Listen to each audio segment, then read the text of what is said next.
அப்போ நம்ம இப்போ எடுத்துருக்க ஃபீடு வந்து டிகே பார்ட்டிங்க தான். இது வந்து ஒரு 3 டேங்கு நம்ம வெளியில் கொடுக்க வேண்டியதுக்கு. இது ஃபஸ்ட்டு டேங்கு, இனி 2வது டேங்கு, 3வது டேங்கு, 3 சிமெண்ட் டேங்க் கொடுக்கணும்.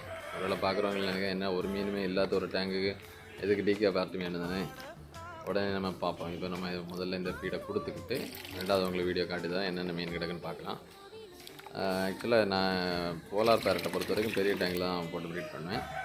என்ன விஷயம்னா, நீங்கள் சின்ன டேங்கில் வந்து க்ளீன் பண்ணி மாற்ற வேண்டியிருக்கும் டக்குன்னு. இது அப்படி இல்லை, தண்ணி சேஞ்ச் ஒன்றும் பிரச்சனை இருக்காது பெரிய டேங்கு. இது வந்து ஒயிட் போலார் பேரட்டு. இது வந்து ஒரு டேங்கில் நம்ம போட்டு ப்ரீட் பண்ணியிருக்கோம். 2வது டேங்க் வந்து அடுத்து காட்டி தரேன். அதில் வந்து ப்ளூ கிடக்கும். அதில் வந்து கொஞ்சம் கம்மியாக எடுத்து தான் கிடக்கும். ஸோ அது கவுண்டிங்கில் உங்களுக்கு தெரியாது. இதுதான் அந்த 2வது டேங்கு. இதில் ப்ளூ கிடக்கு, ப்ளூ போலார் பேரட்டு.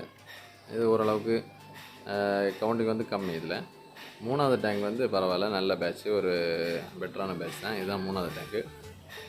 அப்படி 3 டேங்குமே நம்ம போலார் பேரட்டுக்கு ஒரு ஸ்டேஜ் வந்த பிறகு டிகே பார்ட்டிமியாக தான் கொடுப்போம். பொதுவாக மீன் வளர்க்குறவங்களுக்கு ஈஸியான சாய்ஸ் வந்து போலார் பேரட்டு. அதுவே ப்ரீட் ஆகி அதுவே கேர் பண்ணால் நம்ம ஃபீடு மட்டும் கொடுத்துட்டா போதும். ஓரளவு சிமெண்ட் டேங்கில் கூட ப்ரீட் ஆகிடும் ஈஸியாகிட்டு. அது பாட்டு க்ரோத்தும் வந்துடும். அதனால் ஃபஸ்ட்டு ப்ரீட் பண்ணவங்களே போலார் பேரட்டே பெட்ரு. இது காலையில் நம்ம எடுத்த வீடியோ பிடிச்சிருக்குன்னு நினைக்கிறேன். லைக் பண்ணுங்கள். கண்டிப்பாக பார்க்குறவங்க சப்ஸ்கிரைப் பண்ணிட்டு போங்க. பாய்.